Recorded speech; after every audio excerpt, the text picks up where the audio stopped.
Un cœur simple de Gustave Flaubert. Chapitre 4. Il s'appelait Loulou. Son corps était vert, le bout de ses ailes roses, son front bleu et sa gorge dorée. Mais il avait la fatigante manie de mordre son bâton, s'arrachait les plumes, éparpillait ses ordures, répandait l'eau de sa baignoire. Madame Aubin, qu'il ennuyait, le donna pour toujours à Félicité. Elle entreprit de l'instruire. Bientôt il répéta « Charmant garçon, serviteur, monsieur. Je vous salue, Marie. » Il était placé auprès de la porte et plusieurs s'étonnaient qu'il ne répondît pas au nom de Jacot, puisque tous les perroquets s'appellent Jacot. On le comparait à une dinde, à une bûche, autant de coups de poignard pour Félicité. Étrange obstination de Loulou, ne parlant plus du moment qu'on le regardait. Néanmoins, il cherchait la compagnie, car le dimanche, pendant que ces demoiselles Rochefeuille, monsieur de Houppeville et de nouveaux habitués, Onfroy l'apothicaire, monsieur Varin et le capitaine Mathieu, faisaient leur partie de cartes, il cognait les vitres avec ses ailes et se démenait si furieusement qu'il était impossible de s'entendre. La figure de Bouret, sans doute, lui paraissait très drôle. Dès qu'il l'apercevait, il commençait à rire de toutes ses forces. Les éclats de sa voix bondissaient dans la cour. L'écho les répétait, les voisins se mettaient à leurs fenêtres. Riaient aussi. Et pour n'être pas vu du perroquet, M. Bouret se coulait le long du mur, en dissimulant son profil avec son chapeau, atteignait la rivière, puis entrait par la porte du jardin. Et les regards qu'il envoyait à l'oiseau manquaient de tendresse. Loulou avait reçu d'un garçon boucher une chiquenaude, s'étant permis d'enfoncer la tête dans sa corbeille. Et depuis lors, il tâchait toujours de le pincer à travers sa chemise. Fabu menaçait de lui tordre le cou, bien qu'il ne fût pas cruel, malgré le tatouage de ses bras et ses gros favoris. Au contraire, il avait plutôt du penchant pour le perroquet, jusqu'à vouloir, par humeur joviale, lui apprendre des jurons. Félicité, que ses manières effrayaient, le plaça dans la cuisine. Sa chaînette fut retirée et il circulait par la maison. Quand il descendait l'escalier, il appuyait sur les marches la courbe de son bec, levait la patte droite, puis la gauche. Et elle avait peur qu'une telle gymnastique ne lui causât des étourdissements. Il devint malade, ne pouvant plus parler ni manger. C'était sous la langue une épaisseur, comme en ont les poules quelquefois. Elle le guérit en arrachant cette pellicule avec ses ongles. Monsieur Paul un jour eut l'imprudence de lui souffler aux narines la fumée d'un cigare. Une autre fois que madame Lormeau l'agaçait du bout de son ombrelle, il en happa la virole. Enfin, il se perdit. Elle l'avait posé sur l'herbe pour le rafraîchir, s'absenta 1 minute, et quand elle revint, plus de perroquet. D'abord elle le chercha dans les buissons, au bord de l'eau, et sur les toits, sans écouter sa maîtresse qui lui criait « Prenez donc garde, vous êtes folle !» Ensuite elle inspecta tous les jardins de Pont-l'Évêque, et elle arrêtait les passants. « Vous n'auriez pas vu quelquefois par hasard mon perroquet ?» À ceux qui ne connaissaient pas le perroquet, elle en faisait la description. Tout à coup, elle crut distinguer, derrière les moulins, au bas de la côte, une chose verte qui voltigeait. Mais au haut de la côte, rien. Un porte-balle lui affirma qu'il l'avait rencontrée tout à l'heure, à Mélène, dans la boutique de la mère Simon. Elle y courut. On ne savait pas ce qu'elle voulait dire. Enfin, elle rentra épuisée, les savates en lambeaux, la mort dans l'âme, et assise au milieu du banc, près de madame, elle raconta toutes ses démarches, quand un poids léger lui tomba sur l'épaule. Loulou! Que diable avait-il fait? Peut-être qu'il s'était promené aux environs. Elle eut du mal à s'en remettre, ou plutôt ne s'en remit jamais. Par suite d'un refroidissement, il lui vint une angine. Peu de temps après, un mal d'oreille. 3 ans plus tard, elle était sourde, et elle parlait très haut, même à l'église. Bien que ses péchés auraient pu, sans déshonneur pour elle, ni inconvénient pour le monde, se répandre à tous les coins du diocèse, Monsieur le curé jugea convenable de ne plus recevoir sa confession que dans la sacristie. Des bourdonnements illusoires achevaient de la troubler. Souvent sa maîtresse lui disait « Mon Dieu, comme vous êtes bête !» Elle répliquait « Oui, madame », en cherchant quelque chose autour d'elle. Le petit cercle de ses idées se rétrécit encore, et le carillon des cloches, le mugissement des bœufs n'existaient plus. Tous les êtres fonctionnaient avec le silence des fantômes. Un seul bruit arrivait maintenant à ses oreilles, la voix du perroquet. Comme pour la distraire, il reproduisait le tic-tac du tournebroche, l'appel aigu d'un vendeur de poissons, la scie du menuisier qui logeait en face, et au coup de la sonnette imitait Madame Aubin. « Félicité, la porte, la porte !» Ils avaient des dialogues, lui débitant à satiété les 3 phrases de son répertoire, et elle y répondant par des mots sans plus de suite, mais où son cœur s'y penchait. Loulou, dans son isolement, était presque un fils, un amoureux. Il escaladait ses doigts, mordillait ses lèvres, se cramponnait à son fichu. Et comme elle penchait son front en branlant la tête à la manière des nourrices, les grandes ailes du bonnet et les ailes de l'oiseau frémissaient ensemble.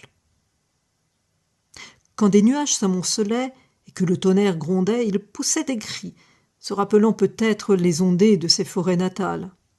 Le ruissellement de l'eau excitait son délire, il voltait éperdu, montait au plafond, renversait tout, et par la fenêtre allait barboter dans le jardin. Mais revenait vite sur un des chenets et, sautillant pour sécher ses plumes, montrait tantôt sa queue, tantôt son bec. Un matin du terrible hiver de 1837, qu'elle l'avait mis devant la cheminée, à cause du froid, elle le trouva mort, au milieu de sa cage, la tête en bas et les ongles dans les fils de fer. Une congestion l'avait tué sans doute. Elle crut à un empoisonnement par le persil. Et malgré l'absence de toute preuve, ses soupçons portèrent sur Fabu. Elle pleura tellement que sa maîtresse lui dit « Eh bien, faites-le empailler !» Elle demanda conseil au pharmacien, qui avait toujours été bon pour le perroquet. Elle écrivit au Havre. Un certain Falaché se chargea de cette besogne. Mais, comme la diligence égarait parfois les colis, elle résolut de le porter elle-même jusqu'à Honfleur. Les pommiers sans feuilles se succédaient au bord de la route. De la glace couvrait les fossés. Des chiens aboyaient autour des fermes. Et les mains sous son mantelet, avec ses petits sabots noirs et son cabas, elle marchait prestement sur le milieu du pavé. Elle traversa la forêt, dépassa le Haut-Chêne, atteignit Saint-Gatien. Derrière elle, dans un nuage de poussière et emportée par la descente, une malle-poste au grand galop se précipitait comme une trombe. En voyant cette femme qui ne se dérangeait pas, le conducteur se dressa par-dessus la capote, et le postillon criait aussi, pendant que ses 4 chevaux, qu'il ne pouvait retenir, accéléraient leur train. Les 2 premiers la frôlaient. D'une secousse de ses guides, il les jeta sur le débord, mais furieux releva le bras, et à pleine volée, avec son grand fouet, lui cingla du ventre au chignon, d'un tel coup qu'elle tomba sur le dos.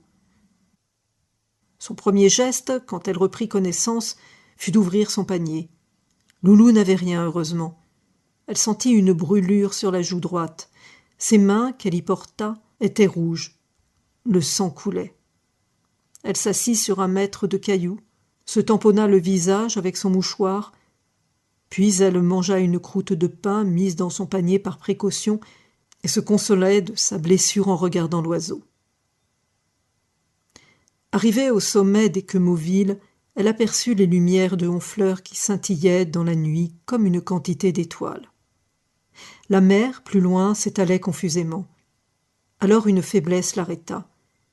Et la misère de son enfance, la déception du premier amour, le départ de son neveu, la mort de Virginie, comme les flots d'une marée revinrent à la fois et lui montant à la gorge, l'étouffaient.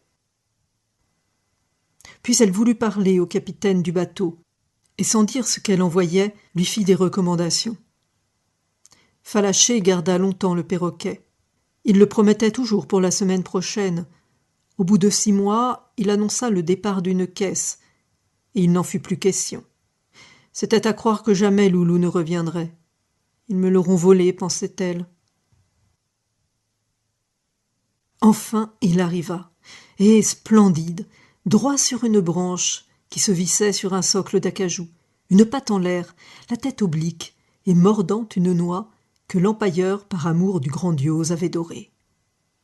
Elle l'enferma dans sa chambre. Cet endroit, où elle admettait peu de monde, avait l'air tout à la fois d'une chapelle et d'un bazar, tant il contenait d'objets religieux et de choses hétéroclites. Une grande armoire gênait pour ouvrir la porte. En face de la fenêtre, surplombant le jardin, un œil de bœuf regardait la cour. Une table, près du lit de sangle, supportait un pot à l'eau, 2 peignes et un cube de savon bleu dans une assiette ébréchée.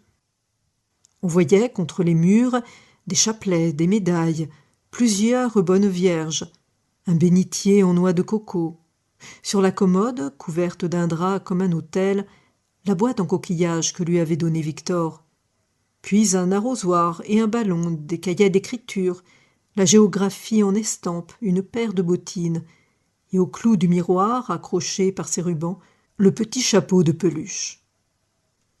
Félicité poussait même ce genre de respect si loin qu'elle conservait une des redingotes de monsieur. Toutes les vieilleries dont ne voulait plus madame Aubin, elle les prenait pour sa chambre. C'est ainsi qu'il y avait des fleurs artificielles au bord de la commode, et le portrait du comte d'Artois dans l'enfoncement de la lucarne. Au moyen d'une planchette, Loulou fut établie sur un corps de cheminée qui avançait dans l'appartement. Chaque matin, en s'éveillant, elle l'apercevait à la clarté de l'aube, et se rappelait alors les jours disparus, et d'insignifiantes actions jusqu'en leurs moindres détails, sans douleur, pleines de tranquillité. Ne communiquant avec personne, elle vivait dans une torpeur de somnambule. Les processions de la fête-Dieu la ranimaient. Elle allait quêter chez les voisins des flambeaux et des paillassons afin d'embellir le reposoir que l'on dressait dans la rue. À l'église, elle contemplait toujours le Saint-Esprit et observa qu'il avait quelque chose du perroquet. Sa ressemblance lui parut encore plus manifeste sur une image d'Épinal représentant le baptême de notre Seigneur. Avec ses ailes de pourpre et son corps d'émeraude, c'était vraiment le portrait de Loulou. L'ayant acheté, elle le suspendit à la place du comte d'Artois, de sorte que, du même coup d'œil, elle les voyait ensemble. Ils s'associèrent dans sa pensée, le perroquet se trouvant sanctifié par ce rapport avec le Saint-Esprit qui devenait plus vivant à ses yeux et intelligible. Le père, pour s'énoncer, n'avait pu choisir une colombe, puisque ces bêtes-là n'ont pas de voix, mais plutôt un des ancêtres de Loulou. Et Félicité priait en regardant l'image, mais de temps à autre se tournait un peu vers l'oiseau. Elle eut envie de se mettre dans les demoiselles de la Vierge. Madame Aubin l'en dissuada. Un événement considérable surgit, le mariage de Paul. Après avoir été d'abord clerc de notaire, puis dans le commerce, dans la douane, dans les contributions, et même avoir commencé des démarches pour les eaux et forêts, à 36 ans, tout à coup, par une inspiration du ciel, il avait découvert sa voie, l'enregistrement, et y montrait de si hautes facultés qu'un vérificateur lui avait offert sa fille en lui promettant sa protection. Paul, devenu sérieux, l'amena chez sa mère. Elle dénigra les usages de Pont-l'Évêque, fit la princesse, blessa Félicité. Madame Aubin, à son départ, sentit un allègement. La semaine suivante, on apprit la mort de Bouret, en Basse-Bretagne, dans une auberge. La rumeur d'un suicide se confirma. Des doutes s'élevèrent sur sa probité. Madame Aubin étudia ses comptes et ne tarda pas à connaître la kyrielle de ses noirceurs. Détournement d'arrérage, vente de bois dissimulé, fausse quittance, etc. De plus, il avait un enfant naturel et des relations avec une personne de Dozulé. Ces turpitudes l'affligèrent beaucoup. Au mois de mars 1853, elle fut prise d'une douleur dans la poitrine. Sa langue paraissait couverte de fumée. Les sangsues ne calmèrent pas l'oppression. Et le 9e soir, elle expira, ayant juste 72 ans. On la croyait moins vieille, à cause de ses cheveux bruns, dont les bandeaux entouraient sa figure blême, marquée de petites vérolles. Peu d'amis la regrettèrent, ses façons étant d'une hauteur qui éloignait. Félicité la pleura comme on ne pleure pas les maîtres. Que madame mourût avant elle, cela troublait ses idées, lui semblait contraire à l'ordre des choses, inadmissible et monstrueux. 10 jours après, le temps d'accourir de Besançon, les héritiers survinrent. La Bru fouilla les tiroirs, choisit des meubles, vendit les autres, puis ils regagnèrent l'enregistrement. Le fauteuil de madame, son guéridon, sa chaufferette, les 8 chaises étaient partis. La place des gravures se dessinait en carrés jaunes, au milieu des cloisons. Ils avaient emporté les 2 couchettes, avec leurs matelas, et dans le placard on ne voyait plus rien de toutes les affaires de Virginie. Félicité remonta les étages, ivre de tristesse. Le lendemain, il y avait sur la porte une affiche. L'apothicaire lui cria dans l'oreille que la maison était à vendre. Elle chancela et fut obligée de s'asseoir. Ce qui la désolait principalement, c'était d'abandonner sa chambre, si commode pour le pauvre loulou. En l'enveloppant d'un regard d'angoisse, elle implorait le Saint-Esprit et contracta l'habitude idolâtre de dire ses oraisons agenouillée devant le perroquet. Quelquefois le soleil entrant par la lucarne frappait son œil de verre et en faisait jaillir un grand rayon lumineux qui la mettait en extase. Elle avait une rente de 380 francs léguée par sa maîtresse. Le jardin lui fournissait des légumes. Quant aux habits, elle possédait de quoi se vêtir jusqu'à la fin de ses jours et épargnait l'éclairage en se couchant dès le crépuscule. Elle ne sortait guère, afin d'éviter la boutique du brocanteur où s'étalaient quelques-uns des anciens meubles. Depuis son étourdissement, elle traînait la jambe. Et ses forces diminuant, la mère Simon, ruinée dans l'épicerie, venait tous les matins fendre son bois et pomper de l'eau. Ses yeux s'affaiblirent. Les persiennes n'ouvraient plus. Bien des années se passèrent et la maison ne se louait pas et ne se vendait pas. Dans la crainte qu'on ne la renvoyât, Félicité ne demandait aucune réparation. Les lattes du toit pourrissaient. Pendant tout un hiver, son traversin fut mouillé. Après Pâques, elle cracha du sang. Alors la mère Simon eut recours à un docteur. Félicité voulut savoir ce qu'elle avait, mais trop sourde pour entendre, un seul mot lui parvint : pneumonie. Il lui était connu, et elle répliqua doucement : « Ah, comme madame », trouvant naturel de suivre sa maîtresse. Le moment des reposoirs approchait. Le premier était toujours au bas de la côte, le second devant la poste, le troisième vers le milieu de la rue. Il y eut des rivalités à propos de celui-là, et les paroissiennes choisirent finalement la cour de madame Aubin. Les oppressions et la fièvre augmentaient. Félicité se chagrinait de ne rien faire pour le reposoir. Au moins, si elle avait pu y mettre quelque chose, alors elle songea au perroquet.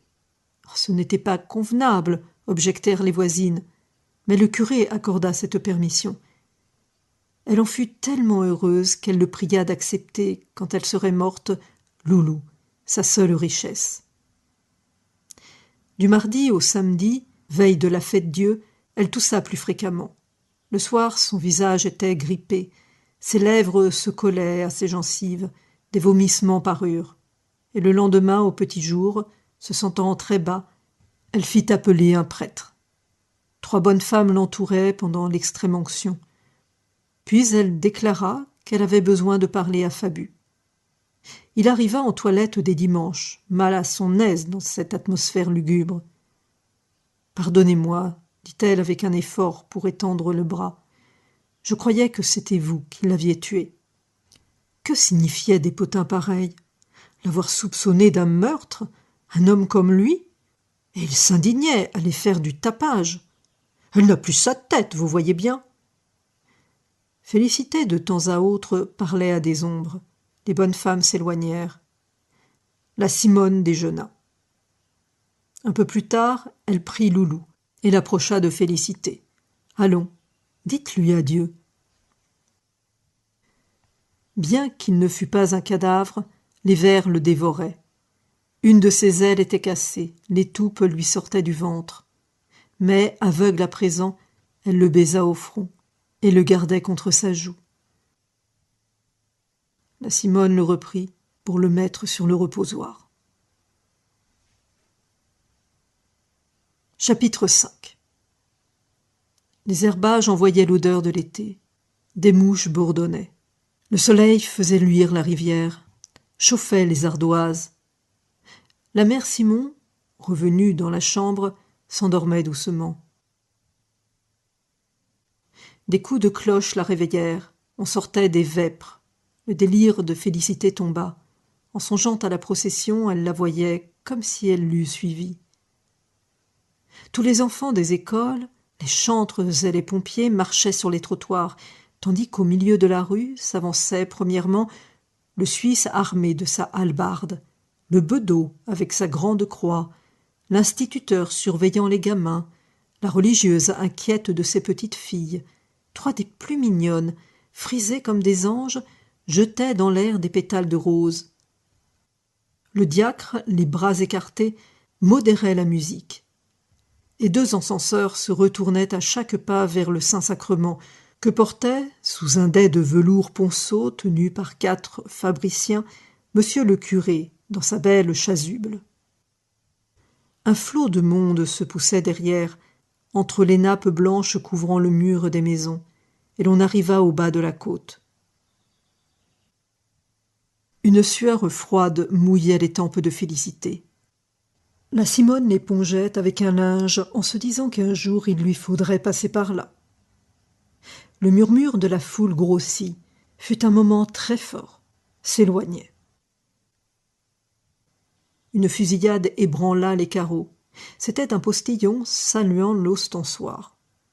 Félicité roula ses prunelles, et elle dit, le moins bas qu'elle put, « Est-il bien ?» tourmentée du perroquet. Son agonie commença. Un râle de plus en plus précipité lui soulevait les côtes. Des bouillons d'écume venaient au coin de sa bouche, et tout son corps tremblait. Bientôt, on distingua le ronflement des ophicléides, les voix claires des enfants, la voix profonde des hommes. Tout se taisait par intervalles, et le battement des pas, que les fleurs amortissaient, faisait le bruit d'un troupeau sur du gazon. Le clergé parut dans la cour. La Simone grimpa sur une chaise pour atteindre à l'œil de bœuf, et de cette manière dominait le reposoir. Des guirlandes vertes pendaient sur l'autel, ornées d'un falbala en point d'Angleterre. Il y avait au milieu un petit cadre enfermant des reliques, 2 orangers dans les angles, et, tout le long, des flambeaux d'argent et des vases en porcelaine, d'où s'élançaient des tournesols, des lys, des pivoines, des digitales, des touffes d'hortensia. Ce monceau de couleurs éclatantes descendait obliquement du premier étage jusqu'au tapis se prolongeant sur les pavés, et des choses rares tiraient les yeux. Un sucrier de vermeil avait une couronne de violettes, des pendeloques en pierre d'Alençon brillaient sur de la mousse, 2 écrans chinois montraient leur paysage. Loulou, caché sous les roses, ne laissait voir que son front bleu, pareil à une plaque de lapis. Les fabriciens, les chantres, les enfants se rangèrent sur les 3 côtés de la cour. Le prêtre gravit lentement les marches et posa sur la dentelle son grand soleil d'or qui rayonnait. Tous s'agenouillèrent. Il se fit un grand silence, et les encensoirs, allant à pleine volée, glissaient sur leurs chaînettes. Une vapeur d'azur monta dans la chambre de Félicité. Elle avança les narines en la humant avec une sensualité mystique, puis ferma les paupières. Ses lèvres souriaient. Les mouvements de son cœur se ralentirent un à un, plus vagues chaque fois, plus doux, comme une fontaine s'épuise, comme un écho disparaît. Et quand elle exhala son dernier souffle, elle crut voir, dans les cieux entr'ouverts, un perroquet gigantesque, planant au-dessus de sa tête.